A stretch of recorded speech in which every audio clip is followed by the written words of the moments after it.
Hello student, स्वागत है आपका एक और नए वीडियो में।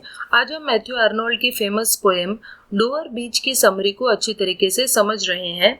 मैंने इस पोएम का लाइन बाय लाइन एक्सप्लेनेशन भी किया हुआ है, जिसकी लिंक आपको इसी वीडियो के डिस्क्रिप्शन बॉक्स में मिल जाएगी, वहां जाकर आप उसे देख सकते हैं।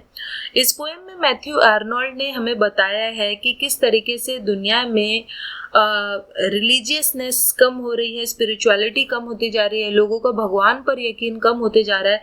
इसीलिए क्योंकि साइंटिफिक एडवांसमेंट्स बहुत हो रहे हैं, साइंस में तरक्की के कारण लोग स्पिरिचुअलिटी से और रिलीजन से हटते जा रहे हैं, इसके बारे में बताया गया है। तो चलिए अब हम लोग इस पोएम के इंट्रोडक्शन को देखते हैं और उसके बाद फिर समरी को स्टार्ट करते हैं। डोवर बीच एक लिरिक पोएम है, यानी ये एक ऐसी पोएम है जिसे एक गाने की तरह लिखा गया है और ये मैथ्यू आर्नोल्ड की काफ़ी पॉपुलर पोएम है, जिसे 1867 में पब्लिश कराया गया था कलेक्शन न्यू पोएम्स में। और जैसे मैंने आपको बताया, ये जो पोएम है वो क्राइसिस ऑफ फेथ बता रही है कि आज लोगों के अंदर फेथ या आस्था की कमी आ गई है। क्राइसिस का मतलब होता है कमी आ जाना। With the speaker acknowledging the diminished standing of Christianity. और जो स्पीकर हैं यानी कि जो पोएम के पोएट हैं, वो बता रहे हैं कि क्रिश्चियनिटी किस तरीके से कम होती जा रही है लोगों में, क्योंकि साइंटिफिक इनोवेशंस बढ़ते जा रहे हैं, साइंस की तरक्की ज़्यादा होती जा रही है, इसीलिए। तो चलिए अब हम लोग पोएम की समरी को स्टार्ट करते हैं। The poet speaker considered to be Matthew Arnold himself begins by describing a calm and quiet sea out in the English Channel. So basically Matthew Arnold जो थे वो डोवर बीच पर खड़े थे, जो कि इंग्लैंड में है, और वहां से सामने की तरफ उन्हें फ्रांस दिखाई दे रहा था। तो जो स्पीकर हैं वो मैथ्यू आर्नोल्ड ही हैं, और वो बता रहे हैं कि किस तरीके से जो समुद्र है वो काफ़ी शांत है इंग्लिश चैनल का, और वो डोवर कोस्ट पर खड़े हुए हैं और फ्रांस की तरफ देख रहे हैं, जहाँ पर उन्हें एक छोटी सी लाइट दिखाई दे रही है, जो थोड़ी देर तक तो दिखाई देती है लेकिन उसके बाद गायब हो जाती है। तो वो कहते हैं कि ये जो लाइट है वो फेथ का प्रतीक है, आस्था का प्रतीक है।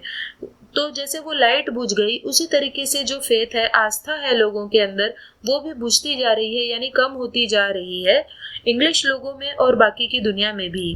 फिर वो बताते हैं कि जो रात है वो काफ़ी शांत है और हर जगह एक शांति है, और इस शांति को स्पीकर कहते हैं ट्रैंक्विल। ट्रैंक्विल का मतलब होता है बहुत शांत होना। उसके बाद फिर स्पीकर किसी और इंसान से बात करने लगते हैं और कहते हैं कि यहाँ आकर ज़रा तुम देखो, विंडो पर आओ, और जो स्वीट नाइट एयर है, ये जो मीठी हवा है, इसे ज़रा इसकी ज़रा महक लो। The second half of this stanza is spent describing the sounds of water. उसके बाद फिर इस स्टैंजा का जो बाकी का पार्ट है उसमें पोएट ने हमें पानी के अलग अलग साउंड्स के बारे में बताया है, और वो अपने कंपेनियन का अटेंशन भी उस ओर खींचते हैं और कहते हैं कि देखो किस तरीके से यहाँ जो पानी है वो पेबल्स, यानी जो छोटे छोटे पत्थर पड़े हुए हैं इस बीच पर, उनको वो गोल गोल घुमा रहा है पानी, और ये जो पत्थर हैं वो गोल गोल रोल ओवर हो रहे हैं, और उनके घूमने की वजह से एक रोरिंग नॉइज क्रिएट हो रही है, एक आवाज़ क्रिएट हो रही है। तो बार बार ऐसा हो रहा है जहाँ पर जो समुद्र की लहर है वो बार बार आती है और फिर से पीछे चली जाती है, यानी वो आगे आती है और फिर से चली जाती है। रिसीड करना यानी पीछे जाना, और रिटर्न करना यानी आगे आ जाना। The slow cadence of this movement and its eternal repetition seem sad to the narrator.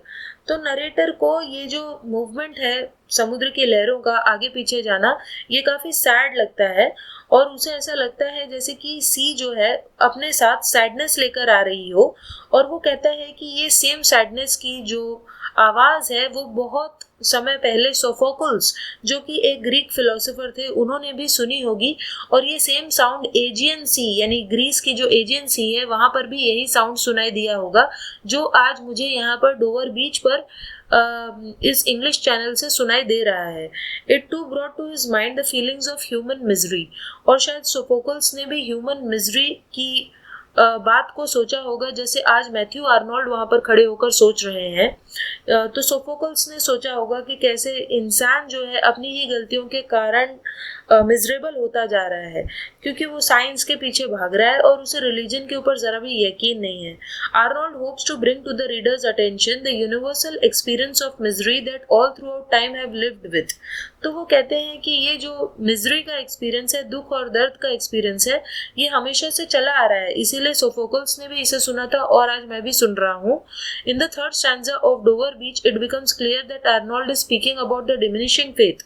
Third stanza में ये बात एकदम क्लियर हो जाती है जब पता चल जाता है कि आर्नोल्ड जो है वो कम होते फेथ के बारे में बात कर रहे हैं, कि उनके जो कंट्री मैन हैं, उनके देश के जो लोग हैं, आदमी और औरतें हैं, उनके अंदर आस्था की कमी आती जा रही है।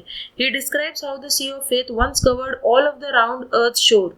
तो वो कहते हैं कि एक गर्डल की तरह, एक लेस की तरह, किस तरीके से जो सी ऑफ फेथ यानी आस्था का जो समुद्र है उसने पूरे अर्थ को कवर कर रखा था एक टाइम पे, लेकिन अब ऐसा नहीं है। Now though this time has passed, ये टाइम अब निकल चुका है। No longer is the populace united by a common Christian faith. आज के जो लोग हैं वो क्रिश्चियनिटी में जरा भी यकीन नहीं रखते और ना ही वो भगवान में यकीन रखते हैं। और ये सब इसीलिए है क्योंकि नए नई साइंसेस आ गई हैं, लोगों के ओपिनियंस बदल गए हैं। और उसके बाद फिर फोर्थ स्टैंजा में ये बात पता चल जाती है कि अभी तक मैथ्यू आर्नोल्ड जिससे बात कर रहे थे और कह रहे थे कि ज़रा इस मीठी महक को स्मेल करो और ज़रा समुद्र को देखो, वो उनकी लवर है, रोमांटिक पार्टनर है। सो बेसिकली मैथ्यू आर्नोल्ड अपनी वाइफ के साथ डोवर बीच पर घूम रहे होते हैं, अपने हनीमून पे थे वो तब, और उन्हीं को वो ये सारी चीज़ें बोल रहे होते हैं। तो उनकी वाइफ थी वो। He speaks now directly to her, वो डायरेक्टली उनसे बात करते हैं। And perhaps to all those true believers in God that are still out there, और उसके साथ साथ वो उन लोगों से भी इनडायरेक्टली बात कर रहे हैं जो वहाँ नहीं है लेकिन जो भगवान में यकीन रखते हैं, उनसे भी वो बात कर रहे हैं। और वो कहते हैं कि हमें एक दूसरे के प्रति ट्रू रहना होगा। तो अपनी वाइफ से कहते हैं कि हमें एक दूसरे के ऊपर ट्रस्ट करना होगा, एक दूसरे के प्रति ट्रू रहना होगा in this land of dreams. तो वो कहते हैं ये जो अपनी धरती है वो लैंड ऑफ ड्रीम्स है, सपनों की नगरी है। This is because the world though it has a dream like quality of variety, beauty and newness doesn't actually offer joy, love और क्लैरिटी। तो वो कहते हैं ये जो हमारी दुनिया है वो एक सपने की तरह है, जहाँ पर ऐसा लगता है कि यहाँ पर बहुत ज़्यादा सुंदरता है, अच्छाइयाँ हैं, नयापन है, लेकिन एक्चुअली ऐसा कुछ नहीं है। और हमारी दुनिया में बस दुख और दर्द है, यहाँ पर कोई जॉय या लव या क्लैरिटी नहीं है। Neither claims the speaker can it provide certainty, peace और रिलीफ फ्रॉम पेन। तो स्पीकर कहते हैं हमारी दुनिया हमें दर्द से छुटकारा नहीं दे सकती, शांति भी नहीं दे सकती। और ये जो हमारी सिचुएशन है वो ऐसी है जैसे कि हम एक फ्लैट और डार्क पीस ऑफ लैंड यानी एक अंधेरे लैंड, डार्कलिंग प्लेन पर हम खड़े हों। तो डार्कलिंग प्लेन ये वर्ड वहाँ पर आता है। तो वो कहते हैं कि ये सिचुएशन ऐसी है जैसे कि हम एक अंधेरे प्लेन पर खड़े हों और हर जगह chaos ऑफ फाइटिंग यानी हर जगह लड़ाई चल रही हो, ऐसा माहौल हो। Here battle between annoying groups continue under the cover of darkness. तो वो कहते हैं कि इस अंधेरी दुनिया में हर जगह लड़ाइयाँ चल रही हैं, लोग एक दूसरे से लड़ रहे हैं और कोई भी शांति या धर्म में विश्वास रखना भूल गया है। हर कोई धर्म में विश्वास रखना आज भूल चुका है, इसके बारे में वो बताते हैं। और यहीं पर जो पोयम है वो खत्म हो जाती है। आई होप आपको इसकी समरी समझ में आई होगी और ये आपके लिए यूजफुल भी साबित होगी। सो चलिए हम मिलते हैं नेक्स्ट वीडियो में, तब तक के लिए बाय।